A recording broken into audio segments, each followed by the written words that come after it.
kembali lagi kepada Erma Channel. Di sini saya akan mewawancarai seorang guru ketika saya sekolah SD. Guru idola yang baik, yang ramah gitu. Nah, nanti saya akan menggali beliau tentang kenapa sih beliau menjadi guru. Assalamualaikum Bu. Waalaikumsalam. Gimana kabarnya Bu? Alhamdulillah. Mohon maaf Bu mengganggu waktunya. Ini saya ada tugas dari dosen untuk mewawancarai seorang guru. Nah, kebetulan yang guru yang kenal, yang dekat, itu yang sering ketemu ya Ibu. Nah, di sini saya akan menanyakan tentang kenapa Ibu menjadi guru. Ibu tuh sebetulnya mah ya kalau dibilang cita-cita mah enggak gitu, yang cita-cita enggak gitu ya. Tapi datang dengan sendirinya ke satu ada dorongan dari orang tua untuk jadi guru, karena kan kakek ibu tuh juga adalah seorang guru gitu. Jadi kepenginnya katanya si kakek itu salah satu dari anak darinya bisa ada yang jadi guru. Jadi kan semua SMA itu kan 7 saudara Ya. semuanya SMA semua.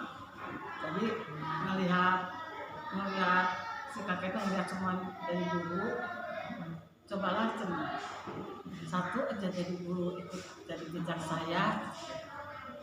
Soalnya si kakek juga tujuh anaknya 7 yang jadi guru tuh nggak ada. Jadi akhirnya ibulah yang ditunjuknya gitu. Jadi ibulah yang jadi guru. Itu ada Motivasi. pasti punya motivasi dari orang tua. Masih orang tua mah ada benernya juga mendorong ibu jadi guru. Dari pertama kan ada akan ada kemajuan gitu, dan jadi seorang pendidik tuh, dari seorang guru dari semuanya pasti adalah perubahan. Kalau menurut Ibu, apa sih kemuliaan menjadi guru? Menurut saya kemuliaannya suatu memberikan ilmu untuk anak didik gitu. Karena anak-anak itu adalah sebagai penerus bangsa, penerus kita sebenarnya. Kalau kita udah nggak ada gitu, mereka akan jadikan penggantinya. Dan pokoknya membagi ilmu lah ya. Senang berarti Ibu jadi guru. Senang banget ya. Walaupun mungkin kalau secara gaji mah secara gaji mah nggak gimana ya, dari dulu ibu yang ngalamin gaji ibu 27.000 ya. waktu 8. Sekarang kan ya alhamdulillah ya, tapi ibu kan nggak ngeliat ke sana, dia nggak ngeliat ke gaji, tapi berkumpul dengan anak-anak itu suatu kebahagiaan gitu. Suatu kebahagiaan kita bisa berkumpul dan bisa mendidik mereka, itu yang jadi kemuliaan ibu kan suatu kebanggaan itu. Nah, ada tantangannya nggak Bu menjadi guru? Banyak seperti misalkan anak yang nakal gitu ya, itu tantangan juga. Anak yang nakal yang suka yang nakal nggak bisa diam, itu tantangan. Dan ada yang juga kan ada yang dari orang tuanya itu kan. Ini juga game online juga tantangan ya Bu, ya. Tantangan online juga, makanya sekarang juga daring juga, ibu mas nggak setuju waktu daring juga. Yang bekerjanya mengerjakannya itu kebanyakan antara orang tua dengan kakaknya. Sedangkan anaknya sendiri bermain, kan gitu. Begitu pas tatap muka kalau udah ketahuan. Terus solusinya apa Bu? Tadi tantangannya anaknya nakal, terus game itu solusinya menurut Ibu bagaimana? Ya anak-anak ibu nasihatin, ya kalau ya pertama mah ibu nasihatin gitu, dikasih emas, kalau nggak mempan juga ya kasih peringatan gitu.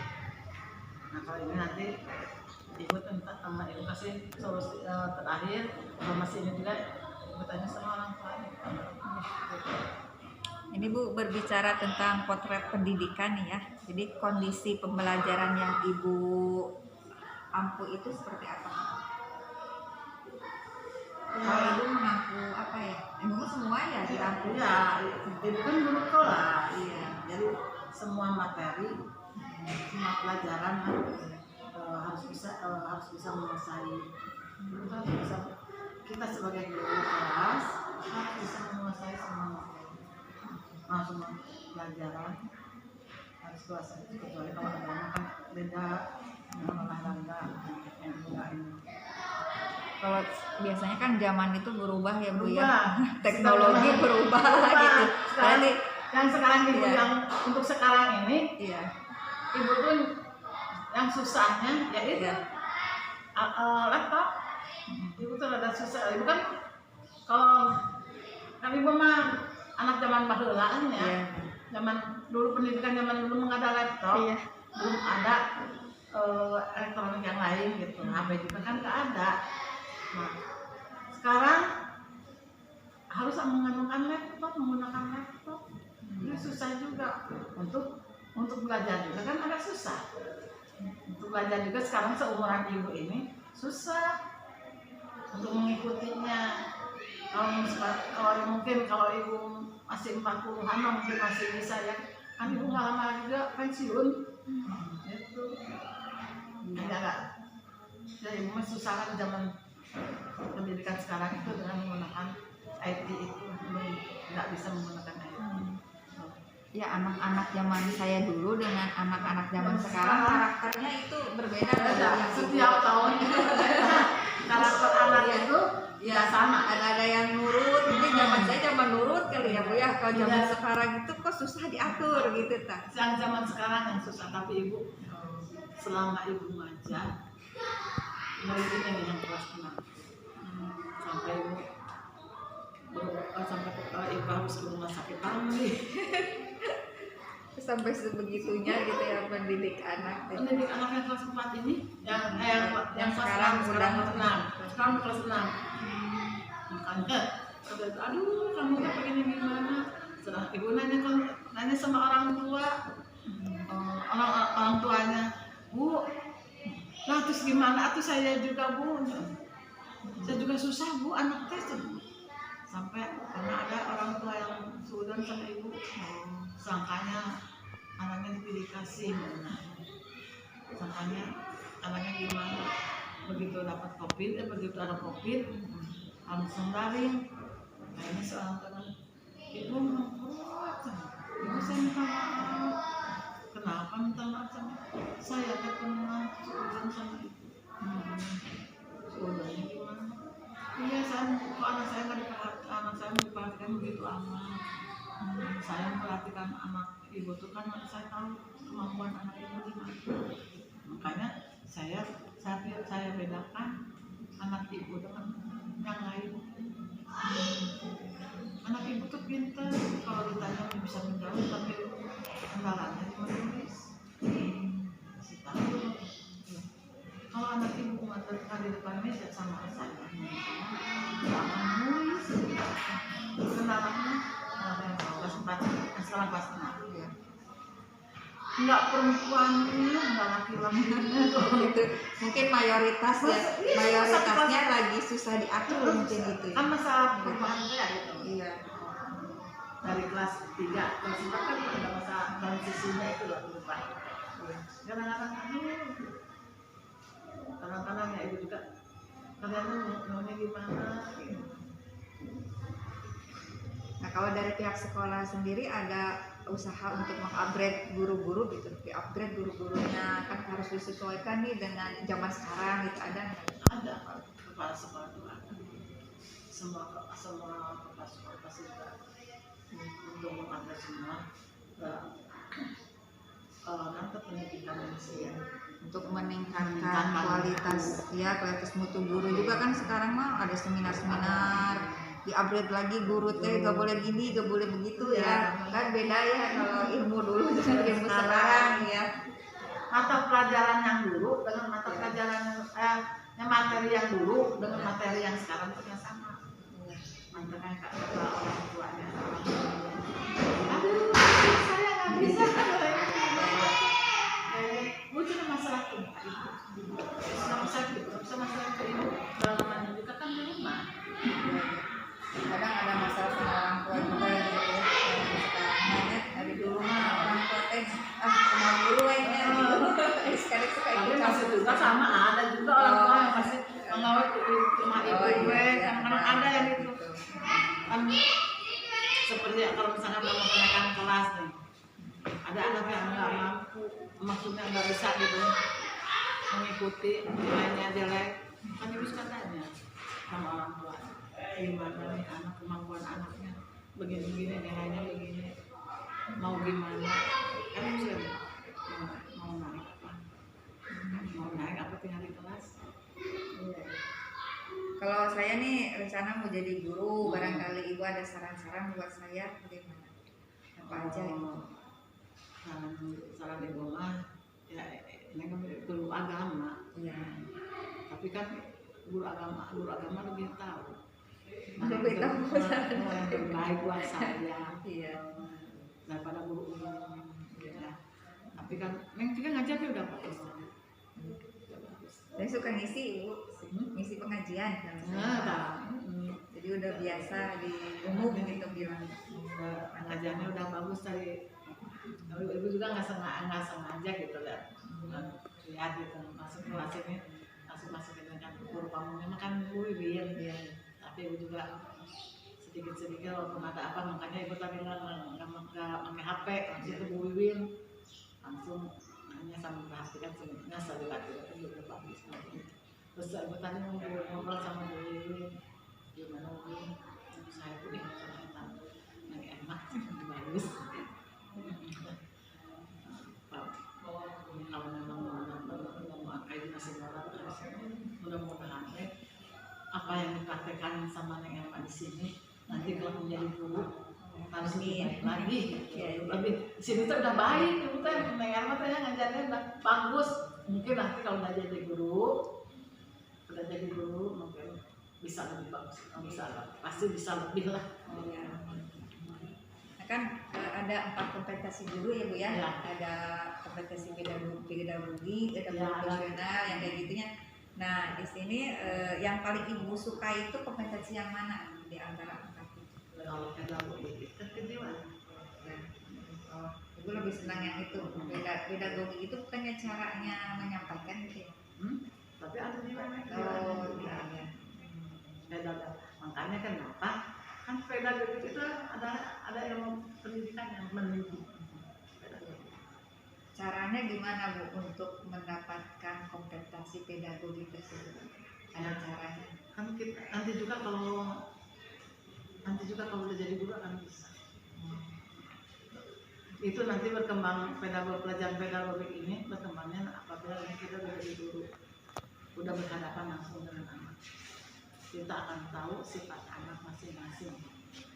Kan itu nanti di situ akan tahu. Ketika apabila kita sudah bertatapan langsung dengan anak-anak, beda kita bertatapan dengan orang dewasa dengan anak-anak. Nah di sini kan ada MGMP gitu, MGMP. Nah di sini mah apa yang ibu bapak lakukan di kegiatan MGMP? Apa ya? Guru paralel. Atau ini singkatannya mata pelajaran Rida tahu nggak tahu ya udah. Bagaimana nih cara ibu meningkatkan produktivitas terkait pengembangan diri? Caranya itu ya untuk misalkan ada sesuai dengan materi pelajaran yang ada, misalkan kalau keterampilan kita belajar membuat keterampilan itu memang seperti itu. Tinggal masalah itu. Itu anak mampu kan bisa anak senang. Nah kayak gitu tuh, ibu suka tuh yang itu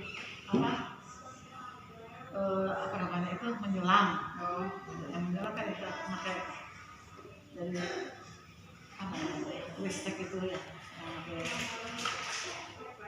itu keterampilan yang ibu senangnya kalau pengetahuan yang pengetahuan seperti IPS kan itu luas, IPS itu luas, jadi kan kadang-kadang kalau ibu kan kadang-kadang anak-anak siapa nama orang tuanya juga nggak tahu.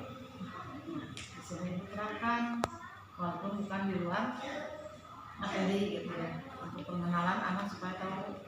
Jadi kemarin ditanya anak-anak ini siapa, nama ibu siapa, aku mikir nggak tahu. Ya udah sekarang ini ibu tulis ini latihannya, sebutkan nama orang tua kamu. Kamu pelajari nanti, kamu tanya sama orang tua kamu sebelumnya, kamu tanya dulu sama orang tua kamu siapa nama ibu dan bapak kamu, nama keluarga kamu. Jadi nanti kamu akan tahu silsilah keluarga. Kalau dari kesekarang kalian tidak tahu silsilah keluarga, nanti kan ke depan kalian tidak akan tahu. Istilahnya orang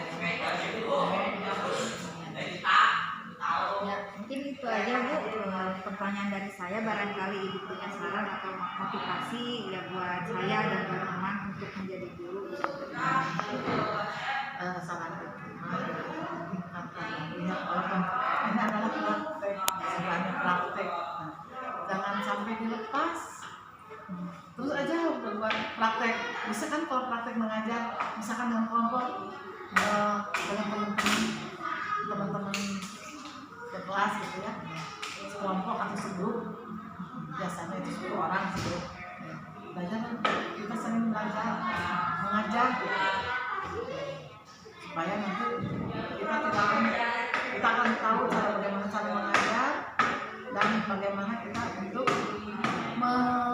kan biasanya suka ada grogi untuk menanya itu. Nah, jadi kita latihan aja ke situ. Nanti begitu waktu kita mengajar, kita tidak akan kemana-mana. Istilahnya tulang panggung tidak akan dulu ibu grogi dulu. Awal ibu grogi ngajar. Tapi untung ibu ngajarnya di kelas 2. Jadi di kelas 2 banyak ininya kesempatannya gitu. Jadi setelah menerangkan membaca, ibu tinggal membimbing membacanya apa gitu. Di situ enak. Dulu kan kayak sekarang, jadi bisa ditingkatkan lah prakteknya mengajar ini, bukan hanya di sini aja gitu. Bisa di kampus juga bisa. Jadi itu aja mungkin Bu. Sukses ya. Terima kasih. Amin. Hasil ya. Terima kasih Bu atas waktunya yang sudah diberikan. Mudah-mudahan dari Ibu sehat selalu sama keluarga, panjang umur gitu ya. Mohon maaf kalau ada kelancangan dari saya. Terima kasih kekurangan. Assalamualaikum teman-teman. Saya di sini akan menjelaskan tentang kemuliaan guru dan tantangan-tantangan yang akan dihadapi. Yang pertama, kemuliaan guru yaitu diangkat derajatnya oleh Allah Subhanahu wa taala. Di dalam surat Al-Mujadilah ayat 11, Allah mengangkat derajat orang-orang yang beriman dan orang-orang yang berilmu beberapa derajat. Allah Maha mengetahui atas apa yang kalian kerjakan. Apa ya yang membuat orang itu diangkat derajatnya? Yaitu karena ilmu-ilmu yang ia miliki, baik itu ilmu agamanya ataupun ilmu-ilmu yang berhubungan dengan keduniawian. Nah, di sini yang kedua adalah memiliki ilmu yang bermanfaat. Karena mengajarkan, seorang guru itu mengajarkan, mengamalkan ilmu-ilmu yang dia diketahui, diajarkan kepada siswa-siswinya sehingga siswa-siswinya mendapatkan ilmu. Nah, mendapatkan ilmu dan siswa-siswinya juga pertama bisa mengamalkan ilmunya yang diajarkan oleh gurunya, keduanya bisa menyampaikan kembali kepada orang lain, baik itu temannya ataupun orang-orang yang terdekat, sehingga menjadi amal yang mengalir bagi guru tersebut.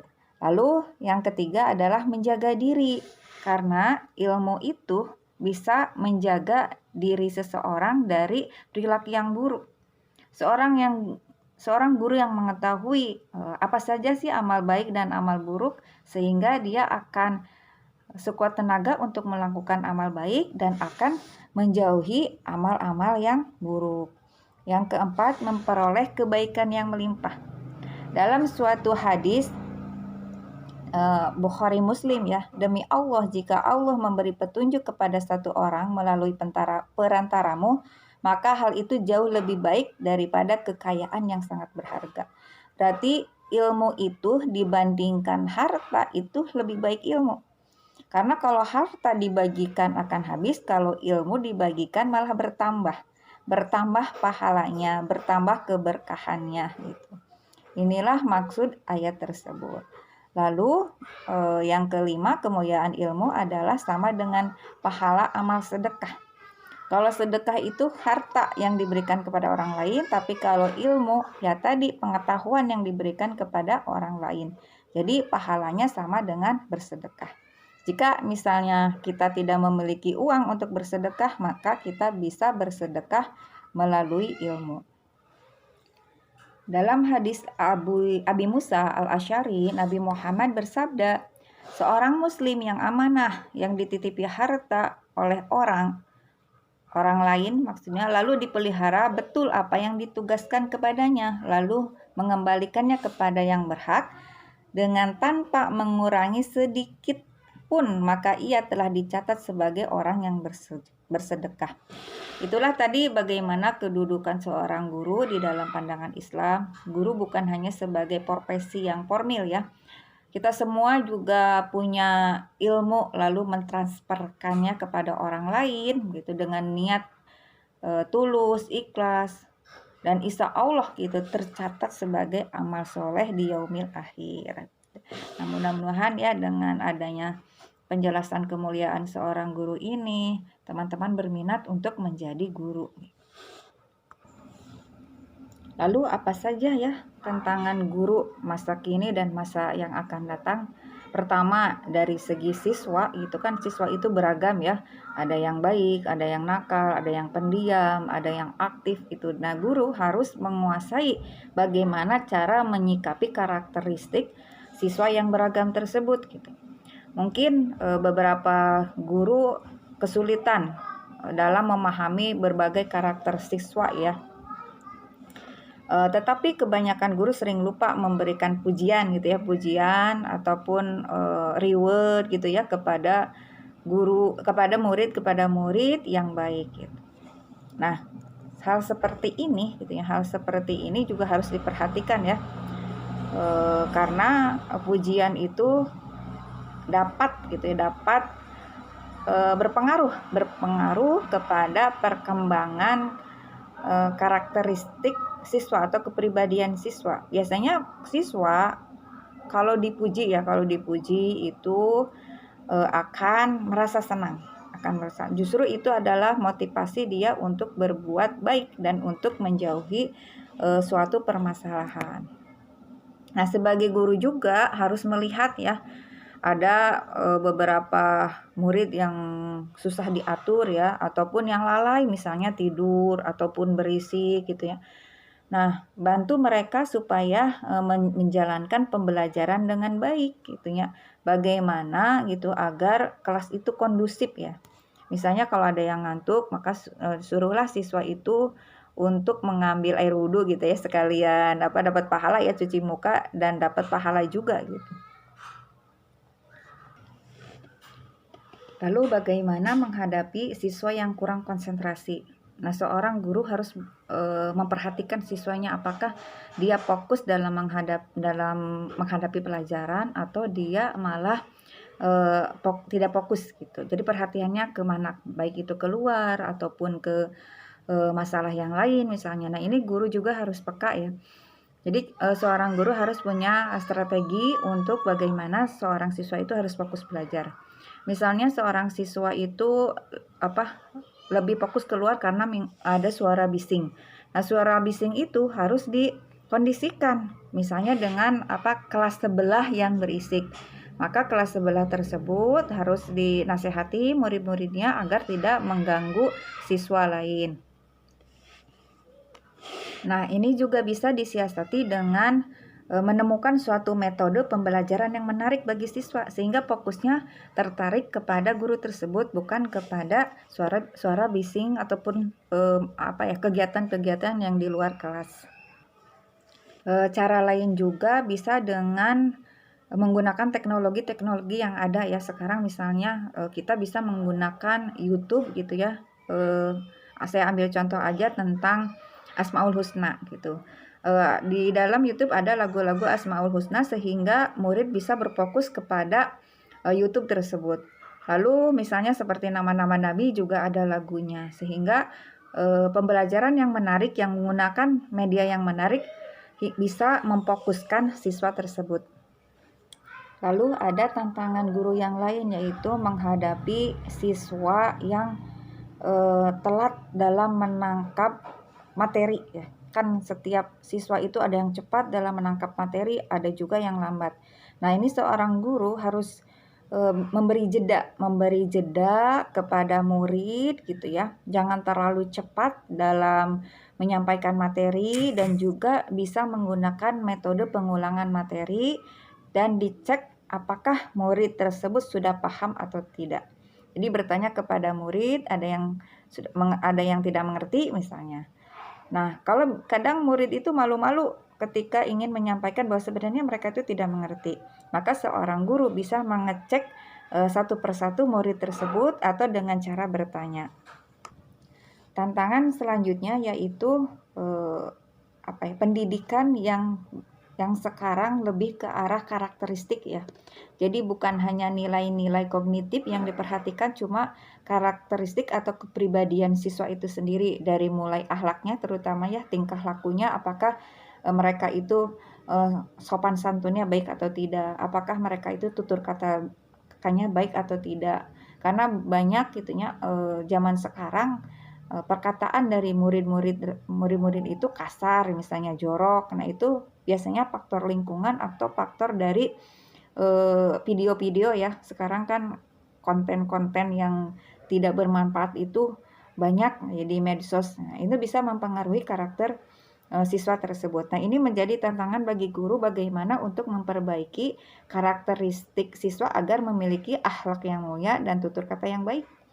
Maka guru lebih membimbing gitu. Apabila ada kata-kata yang kasar maka menegur gitu, ataupun bisa jadi menggunakan vonis. Vonis itu adalah hukuman bagi murid-murid yang melanggar peraturan atau melanggar asusila ataupun aturan-aturan dari sekolah ya, atau melanggar akhlak yang baik gitu. Begitu juga dengan teknologi ya. Teknologi itu menjadi tantangan tersendiri bagi guru-guru sekarang. Jadi teknologi itu senantiasa berkembang gitu ya. Dan kalau seorang guru ketinggalan teknologi, maka akan ketinggalan juga pengetahuannya ya. Karena sekarang teknologi bisa melalui YouTube. Bisa jadi murid yang lebih dahulu mendapat pengetahuan tersebut daripada gurunya. Maka guru harus update dan tahu bagaimana menggunakan teknologi sekarang. Terutama pada era pandemi ya, era pandemi corona itu butuh teknologi untuk pelajaran jarak jauh atau disebutnya online. Maka guru harus menguasai aplikasi-aplikasi dalam pengajaran siswa. Misalnya ada aplikasi WA, ada Zoom, ada Google Meet dan lain sebagainya. Kalau guru tidak bisa menggunakannya, ini akan menyebabkan ketertinggalannya pembelajaran. Nah, itu jadi guru harus update, harus melek teknologi. Adapun hikmah ataupun respon yang dapat saya ambil dari wawancara saya bersama Bu Rita, yaitu tentang kegigihan beliau dalam menghadapi berbagai macam karakteristik murid ya. Jadi murid itu emang, nah dari hasil wawancara tadi saya dengan Bu Rita ya, apa sih hikmahnya dari wawancara tersebut? Saya menjadi tahu bagaimana kerasnya gitu ya, usaha kerasnya menjadi seorang guru gitu. Begitu banyak pengorbanan yang dikeluarkan oleh seorang guru, baik secara materinya, secara fisiknya ya, secara waktunya gitu, secara pikirannya. Namun beliau itu tidak pantang menyerah gitu. Beliau tidak mengundurkan diri sebagai guru. Beliau terus berpikir bagaimana cara menciptakan generasi penerus bangsa agar menjadi generasi penerus yang soleh dan solehah atau yang berakhlak mulia. Itulah yang membuat dia tetap bertahan ya, selain motivasi dari orang tuanya untuk menjadi guru, tapi beliau juga memiliki kesadaran sebagai manusia yang memikirkan tentang masa depan bangsa atau tentang masa depan anak-anak kelak. Lalu upaya saya untuk menjadi guru yang baik yaitu senantiasa melakukan atau meningkatkan kualitas diri sebagai guru. Saya harus berusaha memiliki 4 kompetensi guru ya, seperti pedagogik, profesional, keterampilan, dan sosial. Itu akan saya usahakan semaksimal mungkin. Lalu saya akan mengikuti seminar-seminar misalnya ataupun ilmu-ilmu tambahan terkait tentang guru, yaitu dengan banyak membaca ya, banyak melihat konten-konten yang bermanfaat gitu. Dan saya harus memahami tantangan-tantangan menjadi guru kelak. Ya, begitu teman-teman. Saya di sini mengajak teman-teman gitu ya, terutama yang punya cita-cita sebagai guru, marilah gitu ya, kita melayakkan diri untuk menjadi guru yang baik, yang profesional, yang diharapkan oleh bangsa ya, yang bisa menciptakan generasi penerus yang handal gitu. Tidak ada keburukan dari seorang guru, yang ada kebaikan dan kemuliaan. Jadi profesi gitu yang sebaik-baiknya itu adalah menjadi guru. Bagi teman-teman yang sudah menjadi profesi guru gitu ya, maka tetap pertahankan. Pertama, tetap pertahankan profesi sebagai guru. Keduanya, menambahkan kualitas yaitu dengan cara membaca, mengikuti seminar ataupun pertemuan-pertemuan lainnya sehingga pengetahuan kita bertambah. Guru sekarang dengan guru nanti dan guru yang zaman dulu pasti berbeda dalam menghadapi tantangan zaman. Maka seorang guru selayaknya harus dapat menyesuaikan diri dengan tantangan zaman tersebut atau dengan teknologi yang sekarang berlaku. Lalu untuk teman-teman yang punya cita-cita guru, maka pertahankan itu. Terus banyak melakukan kegiatan-kegiatan yang bermanfaat agar bisa menambah wawasan untuk menjadi guru. Tidak apa-apa mungkin menjadi guru honorer tanpa melihat gaji, yang penting pengalaman, karena semakin banyak jam terbang untuk melakukan pengajaran maka semakin mahir seorang guru tersebut. Baik teman-teman, itu yang dapat saya sampaikan. Mohon maaf kalau ada kekurangannya, karena saya pun manusia biasa ya, yang terluput dari kesalahan dan kekurangan. Dan semoga yang tadi saya sampaikan bermanfaat bagi teman-teman. Wassalamualaikum warahmatullahi wabarakatuh.